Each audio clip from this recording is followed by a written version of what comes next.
Hello my friends, and welcome to my fairy tale corner. My name is Leander, and I hope you're having a great day so far. Today I will be reading you two shorter fairy tales that are a bit less known, but fun nonetheless. I have decided to read you one of them in the voice I'm talking to you now, and the other one I will whisper, and at the end, maybe you can let me know in the comments which way you prefer, so I know for the next ones. The first fairy tale I will read for you is called King Grisly-Beard. A king had a daughter who was very beautiful, but so proud and haughty and conceited that none of the princes who came to ask her in marriage were good enough for her, and she only made sport of them. Once upon a time, the king held a great feast and invited all his suitors, and they sat in a row according to their rank, kings and princes and dukes and earls. Then the princess came in and passed by them all, but she had something spiteful to say to everyone. The first was too fat.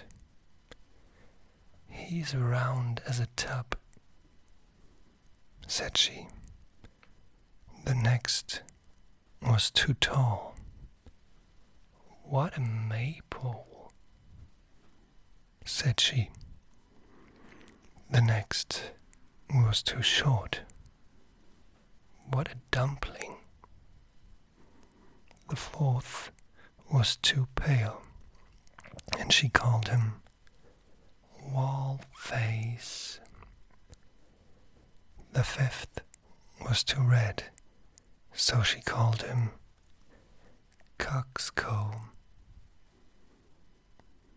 The sixth was not straight enough, so she said he was like a green stick that had been laid to dry over a baker's oven. And thus she had some joke to crack upon everyone. But she laughed more than all at a good king who was there. "Look at him," said she. "His beard is like an old mop. He shall be called Grisly-Beard." So the king got the nickname of Grisly-Beard. But the old king was very angry when he saw how his daughter behaved and how she ill-treated all his guests, and he vowed that, willing or unwilling, she should marry the first beggar that came to the door. 2 days after, there came by a traveling musician who began to sing under the window and beg alms. And when the king heard him, he said, "Let him come in." So they brought in a dirty-looking fellow, and when he had sung before the king and the princess, he begged a boon. Then the king said, You have sung so well that I will give you my daughter for your wife." The princess begged and prayed, but the king said, "I have sworn to give you to the first beggar, and I will keep my word." So words and tears were of no avail. The parson was sent for, and she was married to the musician. When this was over, the king said, "Now get ready to go. You must not stay here. You must travel on with your husband." Then the beggar departed and took her with him, and they soon came to a great wood. "Pray," said she, "whose is this wood?" "It belongs to King Grisly-Beard," he answered. "Hadst thou taken him, all had been thine." "Ah, unlucky wretch that I am," sighed she. "Would that I had married King Grisly-Beard." Next, they came to some fine meadows. "Whose are these beautiful green meadows?" said she. "They belong to King Grisly-Beard. Hadst thou taken him, they had all been thine." "Ah, unlucky wretch that I am," said she. "Would that I had married King Grisly-Beard." Then they came to a great city. "Whose is this noble city?" said she. "It belongs to King Grisly-Beard. Hadst thou taken him, it had all been thine." "Ah, miserable wretch that I am," sighed she. "Why did I not marry King Grisly-Beard?" "That is no business of mine," said the musician. "Why should you wish for another husband? Am I not good enough for you?" At last they came to a small cottage.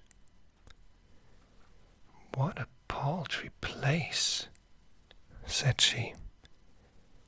"To whom does that little dirty hole belong?" The musician answered, "That is your and my house, where we are to live." "Where are the servants?" cried she. "What do we want with servants?" said he. "You must do for yourself whatever is to be done. Now make the fire and put on water and cook my supper, for I am tired." But the princess knew nothing of making fires and cooking, and the beggar was forced to help her. When they had eaten a very scanty meal, they went to bed, but the musician called her up very early in the morning to clean the house. Thus they lived for 2 days, and when they had eaten up all there was in the cottage, the man said, "Wife, we can't go on thus, spending money and earning nothing. You must learn to weave baskets." Then he went out and cut willows and brought them home, and she began to weave, but it made her fingers very sore.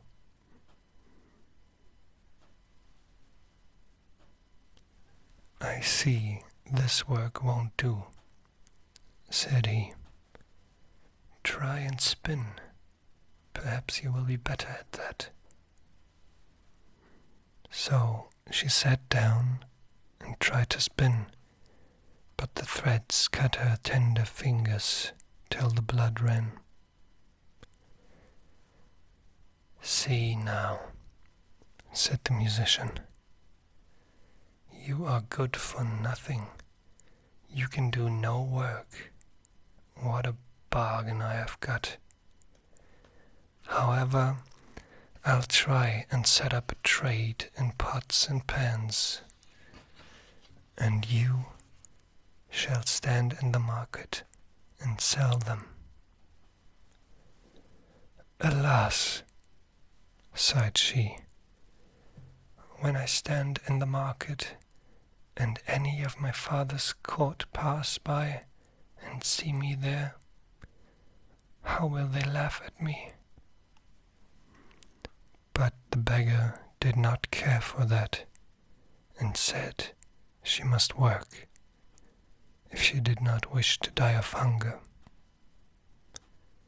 At first the trade went well, for many people, seeing such a beautiful woman, went to buy her wares and paid their money without thinking of taking away the goods.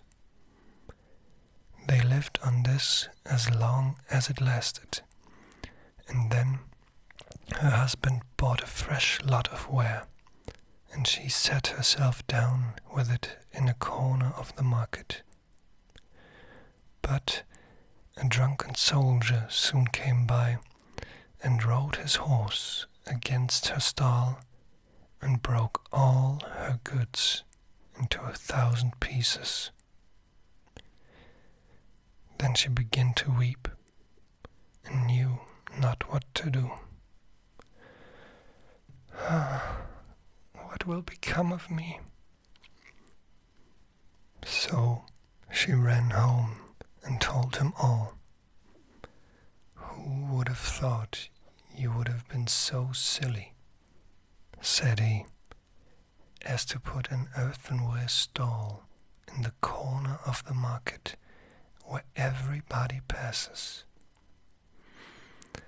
But let us have no more crying. I see you are not fit for this sort of work. So I have been to the king's palace and asked if they did not want a kitchen maid, and they have promised to take you, and there you will have plenty to eat." Thus the princess became a kitchen maid and helped the cook to do all the dirtiest work. She was allowed to carry home some of the meat that was left, and on this she and her husband lived.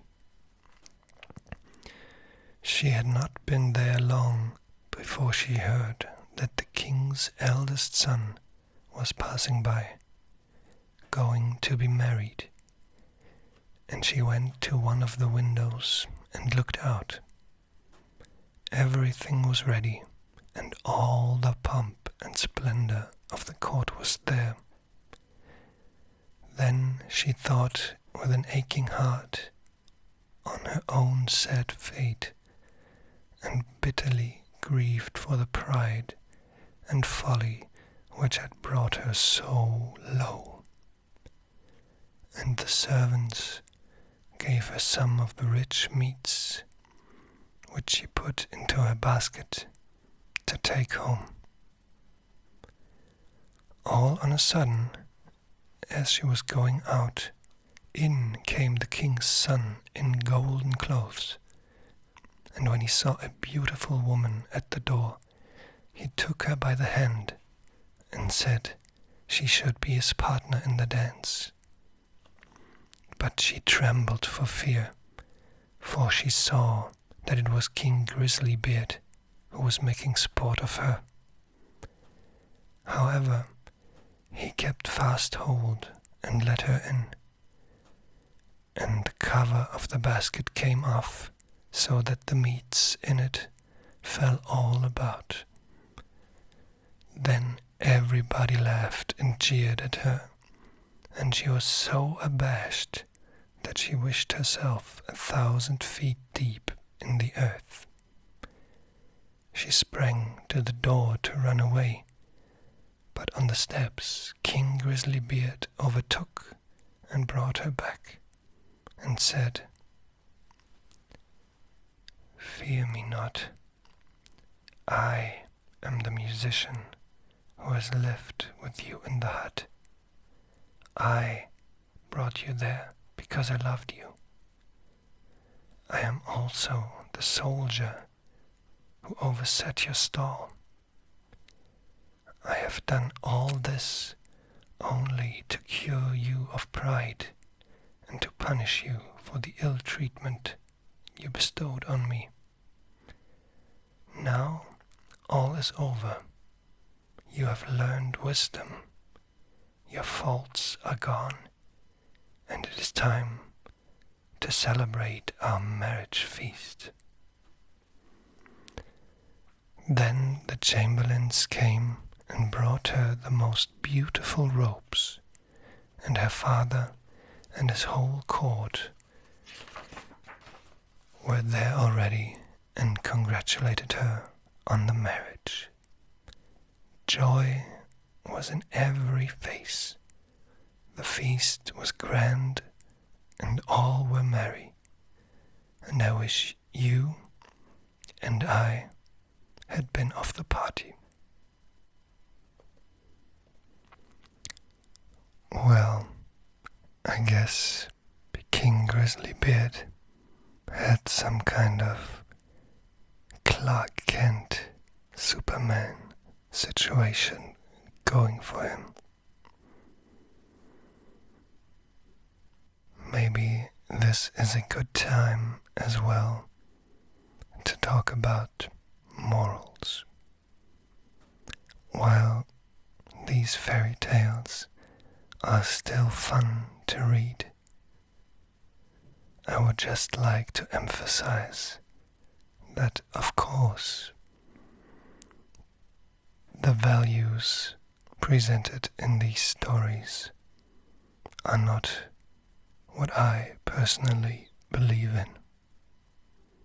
And if there are any kids watching and listening,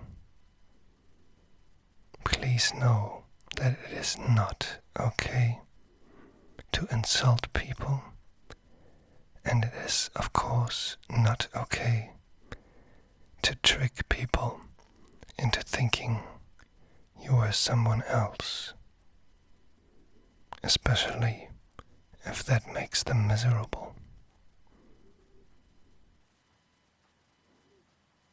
And now, let's continue with our second story.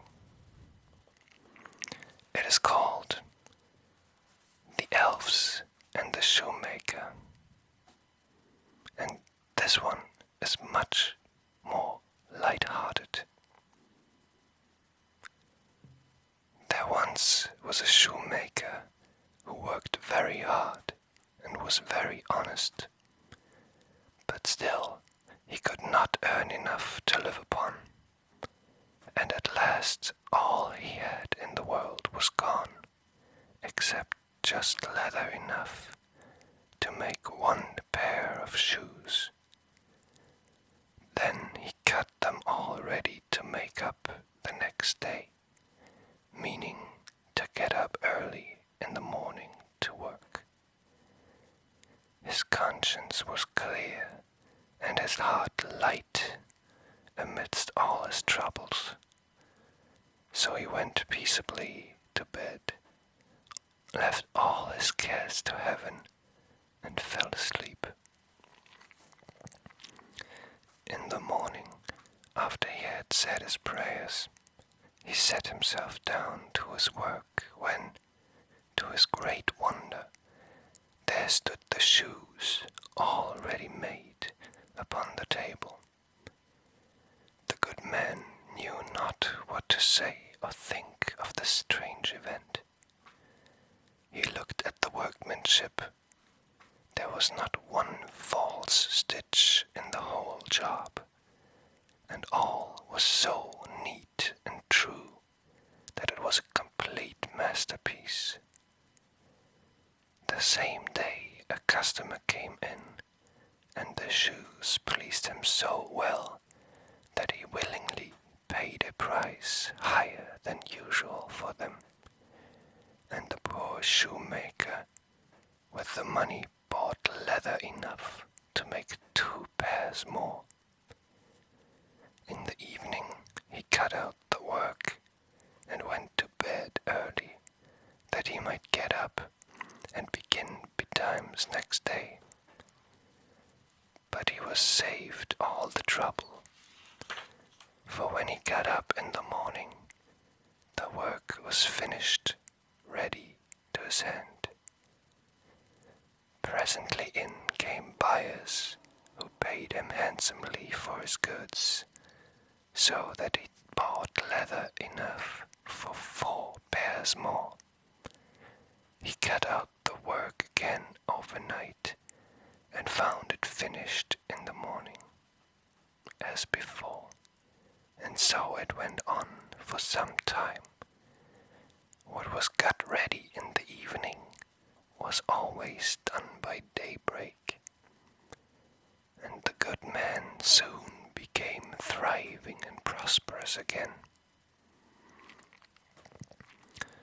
One evening about Christmas time, as he and his wife were sitting over the fire chatting together, he said to her, "I should like to sit up and watch tonight, that we may see who it is that comes and does my work for me." The wife liked the thought, so they left a light burning and hid themselves in the corner of the room, behind a curtain that was hung up there, and watched what should happen. As soon as it was midnight, there came 2 little naked dwarfs, and they set themselves upon the shoemaker's bench, took up all the work that was cut out, and began to ply with their little fingers, stitching and rapping and tapping away at such a rate that the shoemaker was all amazement and could not take his eyes off them for a moment. And on they went till the job was quite finished, and the shoes stood ready for use upon the table. This was long before daybreak, and then they bustled away as quick as lightning. The next day the wife said to the shoemaker, "These little wights have made us rich, and we ought to be thankful to them, and do them a good office in return. I am quite vexed to see them run about as they do. They have nothing upon their backs to keep off the cold. I'll tell you what, I will make each of them a shirt and a coat and waistcoat and a pair of pantaloons into the bargain. Do you make each of them a little pair of shoes?" The thought pleased the good shoemaker very much, and one evening, when all the things were ready, they laid them on the table instead of the work that they used to cut out, and then went and hid themselves to watch what the little elves would do. About midnight they came in and were going to sit down to their work as usual, but when they saw the clothes lying for them, they laughed and were greatly delighted. Then they dressed themselves in the twinkling of an eye, and danced and capered and sprang about as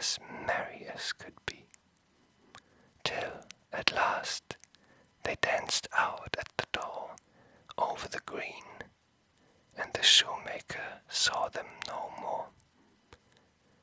But everything went well with him from that time forward, as long as he lived.